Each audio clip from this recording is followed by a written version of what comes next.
de adorarte, de alabarte con todo nuestro corazón, Señor. Gracias, Padre amado. Danos esa revelación apostólica, profética, evangelística, pastoral y magistral, Señor. Háblanos en esta noche, en el nombre de Jesús. Amén y amén. Gloria a Dios. Un aplauso fuerte a nuestro Dios, hermanos, aquí se pueden sentar. La verdad que es muy gozosa la vida de los hijos de Dios. Amén. Les pedí a los hermanos que cantaran esta alabanza porque el tema de hoy tiene algo que ver relacionado con Camino al Cielo de hoy. El tema de esta noche es un cristiano maduro. Pero el cristiano maduro es el que va camino al cielo. El Señor viene por una iglesia madura. El Señor viene a buscar a su esposa, viene a casarse, pero Él no se va a casar con una niña, ni se va a casar con una viejita. A Él no le gustan las viejas, ni le gustan las niñas. Él viene por una esposa, una iglesia madura. Entonces, hablando de un cristiano maduro, que es el que va camino al cielo, definitivamente. Dice la palabra del Señor en Efesios capítulo 4, verso 12. Un pasaje muy conocido, dice: a fin de capacitar a los santos para la obra del ministerio, para la edificación del cuerpo de Cristo. Este pasaje nos habla de los 5 ministerios que el Señor Jesucristo levantó cuando dice: y Él mismo constituyó a unos apóstoles, a otros profetas, a otros evangelistas, a otros pastores y a otros maestros, a fin, con el propósito de capacitar. Esa palabra capacitar es el griego catartizar, y catartizar significa remendar, reparar, restaurar. Entonces lo que el Señor nos está diciendo es que Él levantó los 5 ministerios para restaurar, para, mejor decimos, para catartizar, ¿verdad? Y ahí abarcamos todas las palabras que le dije. Es para catartizar a los santos, y con el propósito de que ellos puedan servir en la obra del ministerio. Y esa obra del ministerio, el propósito es edificar el cuerpo de Cristo. Edificar no es fácil. Es más fácil destruir. Es más fácil derribar que edificar. El verso 13 nos continúa diciendo que esa obra del ministerio de edificar, de catartizar, de preparar a los santos, es hasta que todos, no unos cuantos, sino que todos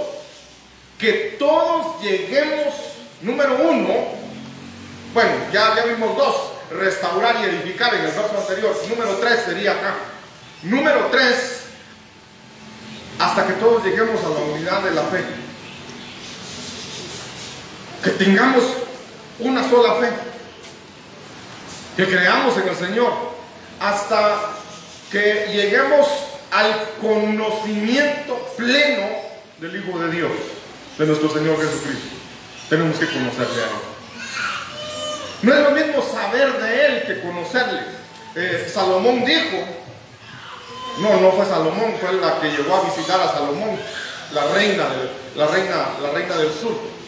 Ella llega y dice, otra vez estoy confundido, ¿verdad? Yo creo que también lo dijo ella, pero lo dijo Job. Job dice: de oídas te había oído, pero hoy mis ojos te ven. Ahora te conozco, Señor. Ahora sé quién eres, porque he tenido una experiencia contigo. Entonces, dice que hasta que todos lleguemos al conocimiento pleno del Hijo de Dios, pero me interesa esta parte que dice: a la condición de un hombre maduro. Cuando dice ahí un hombre, no se refiere al sexo masculino, se refiere bueno, se refiere a nuestro Señor Jesucristo, que nosotros lleguemos, alcancemos la madurez que Él tiene. Entonces la meta es que nosotros alcancemos la madurez, que lleguemos a ser maduros. Y la medida, nos da una medida ahí, dice a la medida de la estatura de la plenitud de Cristo. Entonces nosotros tenemos que alcanzar una madurez. Y ya dije que los que alcancen esa madurez son los que van a ser arrebatados. Y entonces mejor cambiemos la frase, vamos a ser arrebatados. Porque yo espero que todos ustedes, juntamente conmigo, seamos arrebatados. Sería triste que ustedes sean arrebatados y yo me quede, o que yo me vaya y ustedes se queden. Espero que todos nos vayamos. Al menos esa es la función que yo tengo.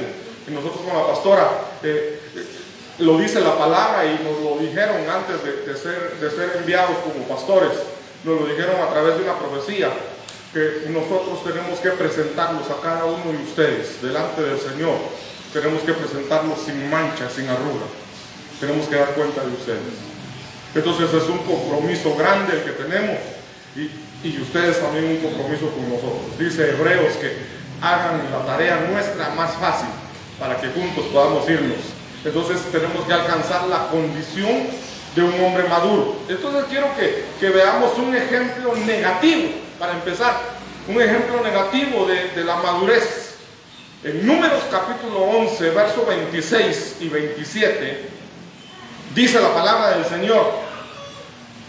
Bueno, acá está hablando, ya Moisés está en el desierto con el pueblo, los está guiando por el desierto, pero ya es mucha gente. Y recordemos, llega su suegro, lo llega a visitar y se da cuenta que Moisés desde la madrugada está sentado en un lugar y atendiendo a todo el pueblo, y hay una gran cola de gente, una gran fila de gente esperando poder pasar con Moisés para pedir consejo, para que le haga justicia, para que lo oiga. Y Moisés pasa todo el día hasta altas horas de la noche y la cola continúa, y les tienen que decir: miren, ustedes quedan para mañana porque hoy no los puedo atender. Y al otro día de madrugada otra vez, y entonces le dice el suegro: ¿qué te pasa, Moisés?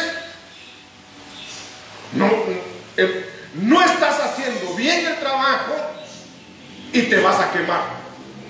De nada te sirve hacerlo bien si de todos modos te vas a quemar, no vas a soportar seguir así. Entonces le dice: busca ayuda, pon a gente que te ayude. Y el Señor se lo confirma acá en Números, y le dice al Señor: mira, llama a 80 de los ancianos del pueblo y a 70, perdón, y yo voy a pasar a tomarte tu espíritu y se los voy a poner en ellos para que te ayuden. Entonces Moisés escoge a 70 ancianos dentro de todo el pueblo para que lo ayuden, y él les dice: pues vamos a reunir en el monte, vénganse todos a tal hora, nos vamos a congregar ahí con todos los 70 ancianos que he nombrado. Y entonces se presentan los ancianos, y viene el Señor y toma del espíritu de Moisés y lo pone sobre cada anciano que él había escogido. Y cuando el espíritu de Moisés es puesto sobre estos 70 ancianos, ellos empiezan a profetizar. Pero resulta que dentro de estos 70, todos no pudieron llegar a la reunión y se quedaron en sus casas. Entonces dice Números 11:26, pero 2 hombres habían quedado en el campamento. Uno se llamaba Eldad y el otro se llamaba Medad. Y el espíritu reposó sobre ellos. Ellos estaban entre los que se habían inscrito, pero no habían salido a la tienda, y profetizaron en el campamento. O sea, habían sido nombrados como los que iban a ayudar a Moisés, pero no se presentaron a la reunión. Pero Dios tomó del espíritu de Moisés y lo puso sobre ellos, aún estando lejos. Y entonces ellos profetizaron. Dice el verso 27: y un joven corrió y avisó a Moisés diciendo: Eldad y Medad están profetizando en el campamento. Y ahí estaba Josué con él. O sea, Josué no se apartaba de Moisés, siempre estaba a la par de Moisés ayudándolo. Pero llega un joven corriendo y le dice: Moisés, Moisés, el Dad y Medad están allá en su casa, están en el campamento y también están profetizando. Y se levanta el chispudo de Josué, como buen ayudante, ¿va? Y se levanta y dice, miren, entonces respondió Josué, hijo de Nun, ayudante de Moisés desde su juventud, y dijo: Moisés, Señor mío, deténlos. Entonces la respuesta de Moisés está en el verso 29. Pero Moisés le dijo: ¿tienes celos por causa mía? Ojalá todo el pueblo del Señor fuera profeta, que el Señor pusiera su espíritu sobre ellos. Esto es hermoso, hermanos. Ahí se puede ver en el corazón de Moisés un corazón pastoral, y es el corazón que yo deseo tener siempre. Tener un corazón pastoral, un amor. Y por eso también es importante la paternidad, porque cuando hay paternidad, los que ya somos padres lo sabemos, deseamos que nuestros hijos crezcan más de lo que nosotros crecimos. No me refiero a estatura física, aunque también, ¿verdad? Y hay uno ahí que me ganó demasiado. Pero nosotros deseamos que lo que nosotros no logramos hacer, que nuestros hijos lo alcancen, que ellos sobrepasen. Ese es el deseo más grande de cualquier padre. Yo no recuerdo haber visto algún padre de familia que esté frenando a su hijo. No, me vas a ganar, así que mejor no, ahí quédate, mejor ya no te doy estudio porque estás aprendiendo muy rápido. No, los papás nos ponemos felices de ver que nuestros hijos están desarrollando, están creciendo. Entonces, el amor pastoral consiste en que a los que nosotros pastoreamos, que sean mejores que nosotros, que se levanten. Y entonces Moisés le dice a Josué: Josué, ¿qué te pasa? ¿Estás celoso por mí? Ojalá todos profetizaran. Entonces, ¿dónde está lo negativo ahí? Josué no había madurado. Josué no era un hombre maduro. No era maduro porque tenía celos. Hermanos, ahora examinemos nosotros. ¿Habrá algún celoso entre nosotros? ¿Habrá algún celoso entre nosotros? No voy a decirle que se ponga de pie y que diga: yo, pastor, yo soy celoso.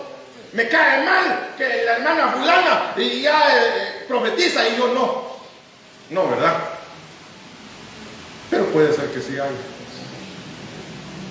Me cae mal que llamaron a fulana y a fulana como diáconos, y yo qué. ¿Y el otro hermano qué? ¿Y los demás qué? Entonces, estoy poniendo esto en evidencia, no para acusarte, no para juzgarte, para que tú descubras si eres o no eres maduro. Entonces, ¿habrá aquí algún Josué inmaduro todavía? Todos, absolutamente todos, tenemos que pasar por la inmadurez. Así que no se preocupen. En algún momento somos inmaduros. Cuando recibimos a Cristo en nuestro corazón, nos convertimos en nueva criatura. Somos niños. Pero no nos vamos a quedar como niños toda la vida. No podemos permanecer siendo niños. Tenemos que crecer. Tenemos que crecer. La iglesia tiene que ser como la palmera, crecer hasta arriba. Y tiene que ser como el cerro, que nada lo mueve. Entonces, hermanos, juzguémonos nosotros. Yo no quiero juzgar a nadie, juzguémonos nosotros mismos. ¿Ya maduramos o todavía tenemos celos ministeriales? A veces hay celos entre hermanos. Alguien alguien sirve de una manera pero excelente, y el otro, como no se esmera, se pone celoso y le cae mal. Menos mal que aquí no pasa, ¿verdad? Gracias a Dios aquí no pasa. Eso es por un lado. Por otro lado, se ponen celosos como Josué, celoso de Moisés. celoso por Moisés.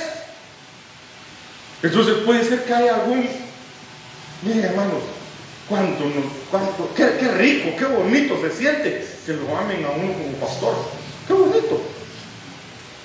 Qué bonito que de repente le digan a uno, pastor, fíjese que fulano de tal estaba hablando mal de usted. Ay, cuando sentía lo había tirado al suelo. Por un lado dice uno, hay gente que me defiende, ¿verdad? Pero por otro lado dice uno, no, eso no estuvo bien. Eso no estuvo bien. Eso no debe ser así. Entonces también hay gente, y lo hemos vivido nosotros con la pastora, lo hemos visto, cómo la gente se enoja porque escucha que alguien está hablando mal de nosotros, porque alguien nos hizo algo, porque alguien nos hizo daño, y se enojan, y uno dice, por un lado, se ve que lo aman a uno, pero no han madurado. Y tenemos que madurar, hermano. Tenemos que madurar. Otro ejemplo, porque el tiempo está corriendo. Oseas capítulo 12, verso 3. Entonces acabamos de ver un ejemplo negativo de alguien que no ha madurado. Ahora veamos a alguien que sí ha madurado. Oseas 12:3 dice: en el vientre tomó a su hermano por el calcañar, y en su madurez luchó con Dios. Este es un bebé, es un feto, es alguien que no ha nacido. Así que para aquellos que están diciendo que el aborto sí se puede hacer porque todavía no es una persona, estaba peleando desde el vientre de su madre. Desde antes de nacer andaba peleando por la bendición. Este quería la bendición a como sea. Dijo, yo voy a pelear por mi bendición. Y entonces desde antes de nacer él decía, yo me voy a ganar la primogenitura. Es que la primogenitura era la bendición más grande. Y entonces él dice, yo voy a pelear por la primogenitura desde antes de nacer. Y empieza a pelear, y de repente a la hora del parto se le adelanta al hermano. Y entonces él dice, no lo voy a dejar, y se le agarra del pie, y yo creo que luchó para regresarlo y querer salir él primero, pero no lo logró. Este es un Jacob que desde antes de nacer estaba peleando por la bendición, y él buscó la bendición con todas sus fuerzas, con toda su energía, la buscó, luchó por ella. Lo hizo con sus propias fuerzas. Antes de nacer, trató de ganar la bendición de la primogenitura y perdió. Perdió porque se le adelantó Esaú. Sin embargo, también podemos seguir viendo cómo él seguía perdiendo. Hermanos, él perdía. Digamos, Jacob fue de fracaso tras fracaso, tras fracaso, tras fracaso. A ver, tratemos de analizar la vida de Jacob. Desde antes de nacer, peleando la bendición de la primogenitura, y la perdió. Ya nací, ya como un niño, un adolescente. Él quería ser, es que todo hijo, ¿verdad? Quería ser el preferido de su papá. ¿Y quién era el preferido del papá? Esaú. Ahora, ¿en qué nos basamos de que Esaú era el preferido del papá? Porque Esaú se iba de cacería y regresaba con carne fresca. Y al papá le gustaba la carne. Hablando en términos físicos y en términos espirituales. Entonces,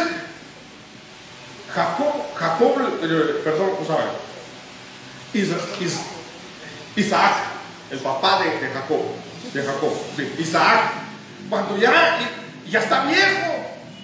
Bueno, estábamos viendo que ¿quién era el preferido de Isaac? Esaú, porque le llevaba carne fresca. Jacob deseaba ser preferido, pero no era el preferido. Cuando ya Isaac está viejo y ya está ciego. Entonces le dice a Esaú, porque como era su preferido, le dice: mira, consígueme caza, prepárame un buen guiso, prepárame un churrasco y me lo traes, porque quiero comer, y después de comer te voy a dar la bendición. ¿Qué hizo? ¿Qué hizo Jacob? Engañó a su papá, le mintió. Entonces buscó la bendición de muchas maneras. Miren, para conseguir la bendición, ¿qué hizo él?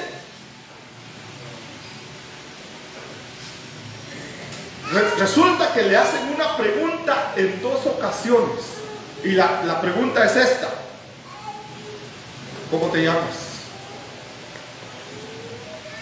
Porque él quería la bendición de la primogenitura, y el papá está ciego, ya no mira. Le dice a Esaú: ve a cazar y me traes un buen churrasco, digamos churrasco, ¿verdad? Me traes un buen churrasco porque te quiero bendecir. Entonces Jacob se pone de acuerdo con su mamá, y en vez de irse de cacería, Jacob agarra un cabrito de los que están ahí, la mamá lo destaza, lo prepara y se lo da a Jacob, y Jacob se lo lleva a su papá. Y cuando Jacob entra donde está su papá, el papá oye la voz de Jacob, y entonces y Jacob le dice: padre, te traigo la comida para que me bendigas. Isaac dice: pero este no es Esaú, este es Jacob. Entonces le dice: ¿cómo te llamas? ¿Quién eres? ¿Y qué responde Jacob? Qué bonita respuesta, ¿verdad? Yo soy Esaú, padre, soy tu primogénito, soy tu consentido. Mentiroso. Se hizo pasar por Esaú. Esaú era peludo por todo el cuerpo, y Jacob pelado.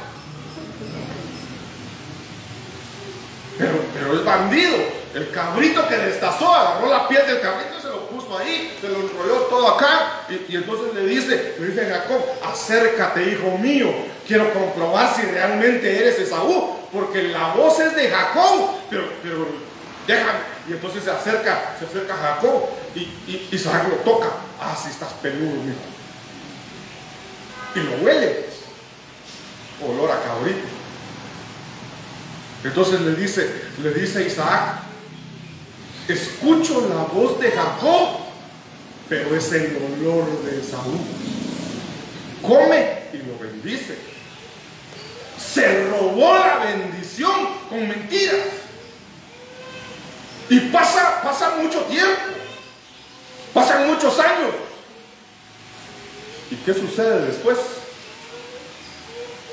Le vuelven a preguntar lo mismo. Se encuentra con el ángel, pero para eso ya ha fracasado más, porque cuando logra la bendición, se roba la bendición de Esaú. Esaú dice: te voy a matar, te voy a matar, te voy a matar, y a Jacob le da miedo y sale huyendo, y se va lejos. Huyendo se va lejos, pasa 20 años sin paz, con miedo, con temor a que Saúl lo mate. 20 años se va lejos, pero 20 años en los que no duerme, solo pensando en recordarse de Saúl, se le quita el sueño, se le quita el hambre, pierde la paz. Y entonces, durante esos 20 años, conoce a su suegro, o conoce al que va a ser su suegro, se enamora de Raquel, y entonces hace un trato con el suegro, y el suegro le dice: mira, trabaja 7 años y te doy a Raquel. Y Jacob trabaja 7 años por amor a Raquel, y en la noche le dan a Lea en vez de Raquel. Al amanecer, A ver cómo eran esas bodas, ¿verdad? Que ni cuenta se daba quién era la que estaba con él. Al amanecer, abre los ojos y mira, uy, miedo le dio cuando vio a Lea. Uy, ¿quién es esa bruja? Soy tu esposa, le dice la otra. Y va a reclamarle al suegro y le dice, pero el trato era que yo iba a trabajar 7 años por Raquel y me has estafado, me diste a otra mujer, no me diste la que yo quiero. Y el otro le dice, trabaja por 7 años pues y te doy a la otra. Y Jacob trabaja otros 7 años. Entonces para poder, o sea, hermanos, que alguien diga, me voy a casar y está emocionado de casarse, y a la hora de casarse le dan a la suegra. Va de fracaso en fracaso. Él lucha por la bendición, pero va de fracaso en fracaso. Entonces, al final sí le dan a Raquel, pero entonces ya 14 años trabajó para poder casarse con Raquel. Y entonces, después se queda otros 7 años trabajando, porque entonces le dice el suegro, mira, ya tenés tus mujeres, pero no tenés nada, estás pelado, amigo. Trabaja por 7 años y te voy a pagar para que tengas algo. Y entonces Jacob empieza a trabajar duro. Él dice, ahora voy a trabajar para mí. ¿Y qué hace Labán, su suegro? Le dice, te voy a pagar tanto. Y cuando ve que Jacob empieza a prosperar, le cambia el sueldo. No, mejor te voy a pagar menos. Te voy a pagar tanto. El día de pago, no, ¿cómo vas a creer que te voy a dar todo eso? Te voy a dar la mitad. Dice, si no mal recuerdo, dice que 10 veces le cambió el sueldo. Tanto esfuerzo. Y solo fracasaba y fracasaba y fracasaba. Fracasó desde el nacimiento. Él quería la primogenitura y no la ganó. Quería ser el consentido, el preferido, y no lo logró. Y entonces ahora logra obtener la bendición con mentiras. Pero eso le cuesta caro porque ya su hermano lo quiere matar. Ahora, después de 20 años, se encuentra con el ángel de Jehová. Y el ángel, entonces Jacob, es cuando aparece, es lo que leímos acá en Oseas 12:3. Jacob se encuentra con el ángel de Dios. Y entonces dice que en el vientre tomó a su hermano por el calcañar. Está hablando desde antes de nacer. Y luego se va al otro extremo. Y en su madurez. Tomemos en cuenta eso. Un Jacob, antes de nacer, que maduro iba a ser, ¿verdad? Pero después de haber pasado 20 años sufriendo en otras tierras, él alcanza la madurez. Y entonces dice, y en su madurez luchó con Dios. Ya no luchó con sus fuerzas, ya no luchó con el hombre, luchó con Dios. Y le dice a Dios, no te soltaré si no me bendices. Entonces ahora le vuelven a hacer otra vez esa pregunta. ¿Cómo te llamas? Y ahora sí ya no tiene chance de decir, me llamo Esaú. Tiene que responder, yo soy Jacob. Y decir yo soy Jacob significaba decir, yo soy un estafador, yo soy un traidor, yo soy un usurpador, yo soy el que pelea por la bendición y no me importa robar, no me importa mentir, no me importa hacer nada, lo que quiero es la bendición. Pero ahí está delante de Dios. Entonces, no le queda de otra que decir, yo soy Jacob. Entonces el Señor le dice, mira Jacob, te voy a bendecir, pero te tengo que cambiar el nombre. Y le llaman Israel. Entonces Israel significa príncipe. Le dice, te voy a bendecir, pero te tengo que cambiar el nombre. Pero Israel o Jacob, a estas alturas, ya aprendió que la bendición obtenida por su fuerza no sirve de nada. Ya aprendió que lo terrenal no vale. ¿Cuántos años tenía ahí? No sé, 40, no sé cuántos. Porque la Biblia no dice cuántos años tenía cuando salió de su casa, pero sí dice que pasaron 20 años fuera de su casa. Y entonces, ahora él se da cuenta que lo que importa es la bendición de Dios. Él se da cuenta que ahora él ya aprendió que de nada sirve estar peleando con la gente, de nada sirve estar haciendo malos trances, de nada sirve estar haciendo malos negocios y tener mucho dinero si no tiene la bendición de Dios. Entonces, cuando él maduró, buscó la bendición de Dios, ya no la bendición obtenida con sus fuerzas, con su mentira. Entonces, ahora tenemos a un Jacob maduro que alcanzó la bendición de Dios porque reconoció, porque se dio cuenta que vale más la bendición de Dios que la bendición alcanzada por sus propias fuerzas. Amén.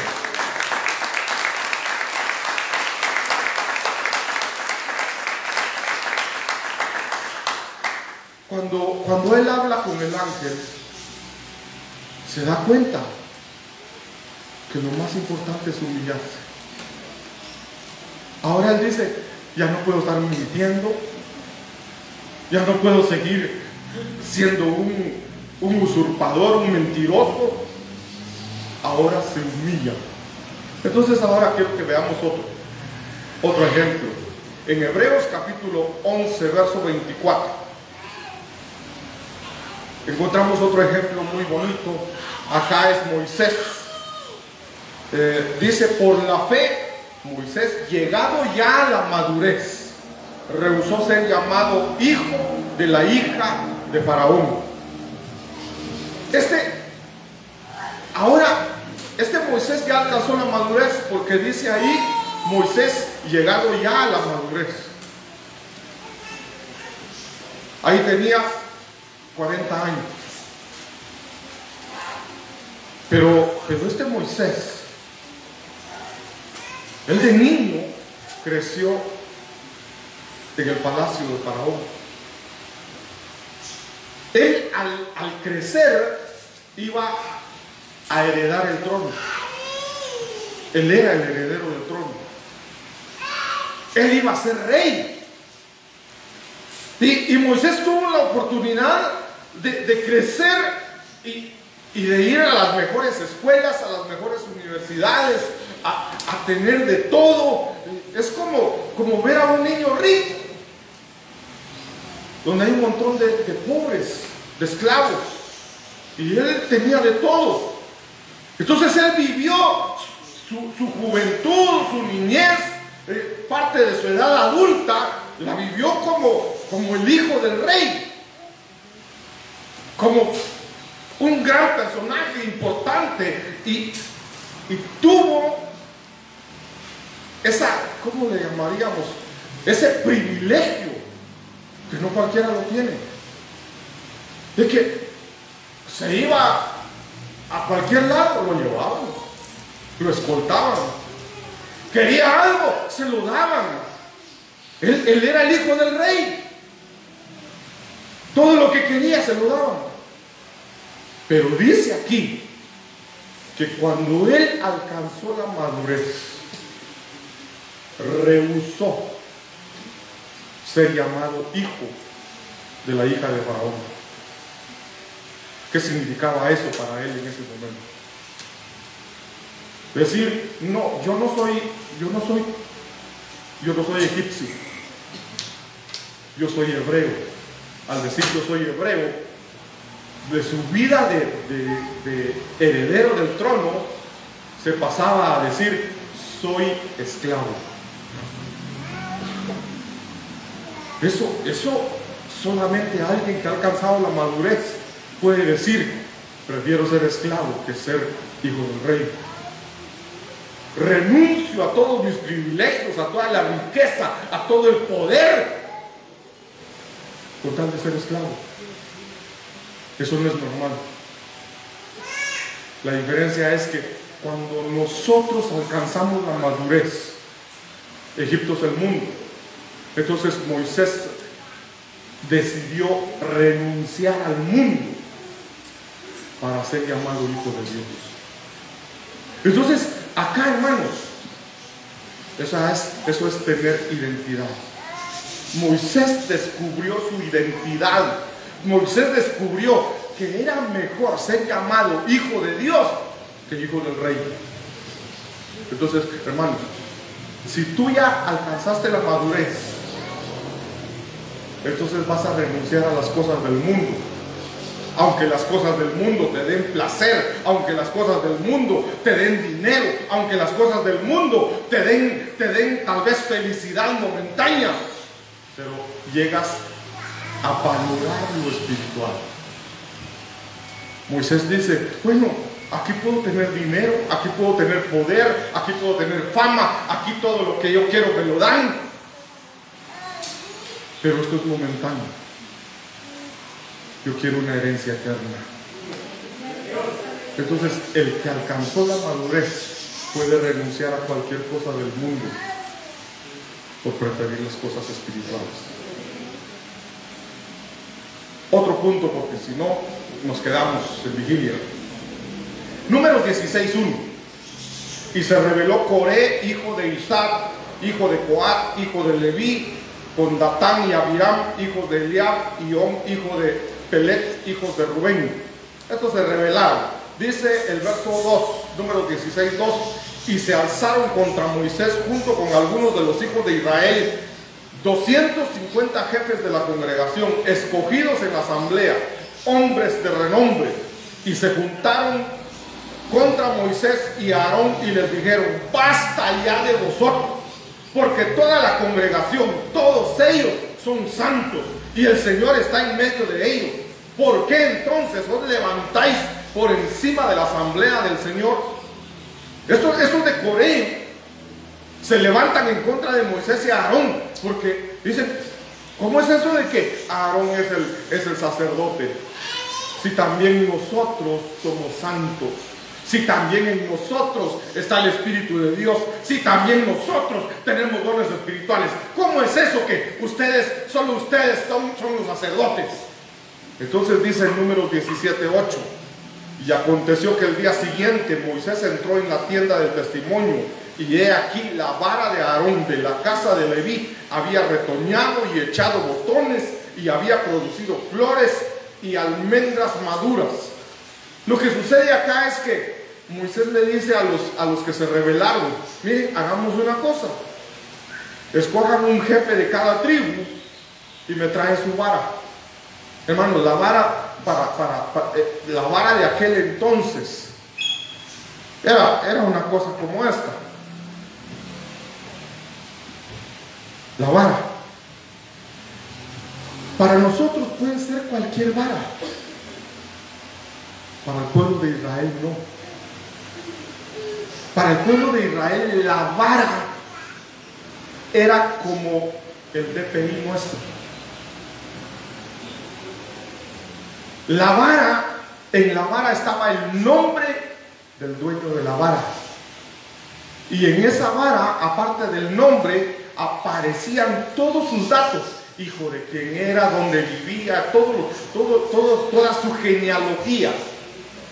Entonces, nosotros facilito, ¿verdad? Cargamos nuestro DPI y nos detienen por algún lado o nos piden algún documento, presentamos nuestro DPI y ahora hasta lo meten en una computadora y tienen todos nuestros datos.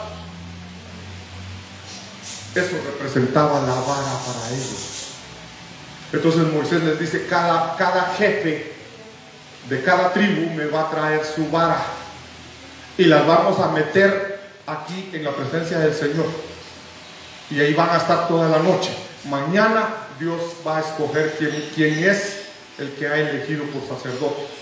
Al otro día, cuando se presentan, descubren que la vara de Aarón, dice acá, la vara de Aarón de la casa de Leví había retoñado, había echado botones, había producido flores y tenía almendras maduras. Entonces el sacerdote Aarón estaba siendo escogido por Dios como sacerdote.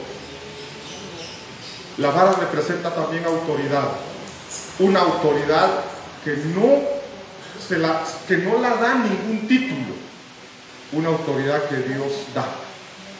Entonces Dios da autoridad a sus ministros, pero es una autoridad que no se gana porque lo nombraron. Es una autoridad que Dios da por madurez. Entonces el que alcanza madurez recibe autoridad de parte de Dios. Me quedan dos todavía. Cantares capítulo 2 verso 13 dice: la higuera ha madurado, sus higos y las vides en flor han esparcido su fragancia. Levántate, amada mía, hermosa mía, y ven conmigo. Esto está hablando de arrebatamiento. Llega el amado y le dice: levántate, amada mía, hermosa mía, y ven conmigo, sube acá. Entonces el amado está llamando a la iglesia para subir con él, para estar allá arriba con él.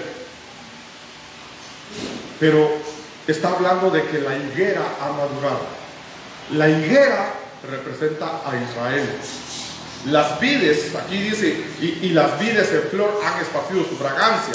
Entonces las vides representan a la iglesia y la higuera representa a Israel. El que madura acá es Israel. Y entonces dice la palabra que cuando veáis que la higuera empieza a reverdecer, ya estamos en el último tiempo, la iglesia ya se va a ir. Cuando la iglesia se va, es porque Israel ha madurado. Cuando hablamos de que Israel madura, se está refiriendo a que Israel ya está tomando su lugar. Ahorita, por ejemplo, ya su capital ya está regresando a Jerusalén, está siendo tomada en cuenta, y van a suceder todavía muchas cosas que van a estabilizar a Israel, pero la iglesia se va. Entonces, acá la higuera es Israel, que madura, y la iglesia es arrebatada. Quiero ver el último. Romanos capítulo 11, bueno, hablando de que Israel es la higuera, dice Romanos 11:25, porque no quiero, hermanos, que ignoréis este misterio, para que no seáis sabios en vuestra propia opinión, que a Israel le ha acontecido un endurecimiento parcial, hasta que haya entrado la plenitud de los gentiles. Los gentiles somos nosotros. Dios está tratando con Israel, y de repente Dios dice: bueno, Israel, te quedas aquí, te voy a cerrar te voy a detener, voy a poner un paréntesis para que todos los gentiles entren, y hace el paréntesis. Ahora estamos nosotros dentro de ese paréntesis, se va la iglesia. Entonces Dios dice: ahora sigo tratando con Israel, ahora vuelvo otra vez con Israel. Es como cuando de repente estamos contestando una llamada, ¿verdad? Y estamos hablando ahí con alguien, así, algún amigo, y de repente empezamos a sentir que está entrando otra llamada, y uno dice: pero si es importante, y con este solo chismoseando donde está. Pero, y si la otra llamada es importante, entonces uno dice: espérame un ratito, le dice, y revisa uno: esta sí es importante, mira, te voy a dejar en espera un ratito. Y entonces uno ya deja en espera la llamada y contesta: aló, Filomeno. Y entonces ya, pero el otro está en espera. Así sucedió con Israel. Dios estaba hablando con Israel y de repente dice: tengo otra llamada de la iglesia. Y entonces voy a hablar con la iglesia, voy a hablar con ellos un buen tiempo, y después, cuando cuelgue con ellos, cuando me los lleve al cielo, seguimos hablando, Israel. Espérame ahí, no vayas a cortar. Así está ahorita. Los tiene en espera, porque está tratando con nosotros, está hablando con nosotros, y a Israel lo tienen en espera. Bueno, Apocalipsis 14:18. Jesús, por favor, me apoya.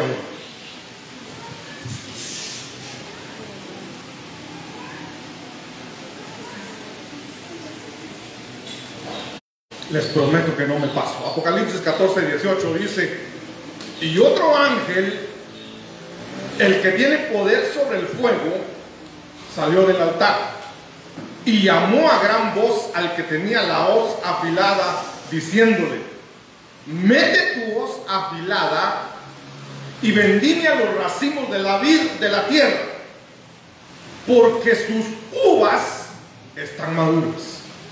A ver, ya vimos que la iglesia es arrebatada. Israel ha madurado y se queda. La iglesia es arrebatada y empieza la gran tribulación. Entonces, ahora, acá en Apocalipsis 14, 18, dice que un ángel salió del fuego. Dice, y otro ángel que tiene poder sobre el fuego salió del altar y llamó a gran voz al que tenía la hoz afilada, diciéndole: mete tu hoz afilada. Y aquí dice: y vendimia los racimos de la vid de la tierra. Vendimia significa corta la cosecha, empieza a cortar las uvas. Eso es vendimiar, recoger la cosecha de las uvas. Entonces dice: vendimia los racimos de la vid de la tierra, porque sus uvas están maduras. A ver, ¿qué dijimos que representa la vid? Representa la iglesia. Representa la iglesia. Pero la iglesia ya se fue. La iglesia se fue en el arrebatamiento. Entonces estos son los que se quedaron, parte de la iglesia que se queda a la gran tribulación. Son los que se quedan, pero que maduran tardíamente. Entonces van a haber unos que van a madurar y van a ser arrebatados. Otros que estaban verdes, sazones, tiernos, que no estaban maduros al momento del arrebatamiento y se quedan en la gran tribulación. Entonces, al final de la tribulación, el ángel dice: los que se quedaron ya maduraron, hay que irlos a cortar, hay que recoger la cosecha de los que se quedaron. Entonces nosotros tenemos chance ahorita de madurar. Ahorita podemos madurar y estar listos para el arrebatamiento. O podemos esperar el arrebatamiento y por no estar maduros nos quedamos. De todos modos vamos a madurar, no perdemos la salvación, pero vamos a madurar en la gran tribulación. La invitación es para que maduremos ahorita. Maduremos ahorita. Entonces decía Efesios que el Señor dejó los 5 ministerios para catartizar. Dijimos que catartizar significa restaurar, significa reparar, capacitar, preparar, edificar. Este es el tiempo de la edificación. Este es el tiempo de restaurar. Este es el tiempo de madurar, de crecer. No podemos permanecer toda la vida igual. Tenemos que madurar. Tenemos que pasar a otro nivel. En el nombre de Jesús te pido que inclines tu rostro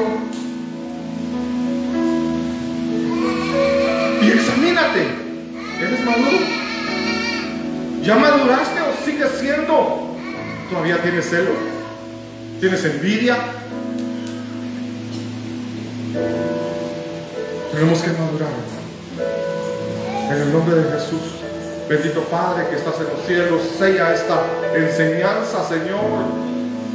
Que esa palabra quede sellada en nuestros corazones y que nosotros aprendamos, Señor, a serte fieles a ti, a madurar, a buscar esa madurez, Señor, a tener identidad, a consagrarnos a ti, Señor, a ser fieles, a ser santos. En el nombre de Jesús. Jehová te bendiga y te guarde. Jehová haga resplandecer su rostro sobre ti y tenga de ti misericordia. Jehová alce sobre ti su rostro y te dé paz. Amén y amén.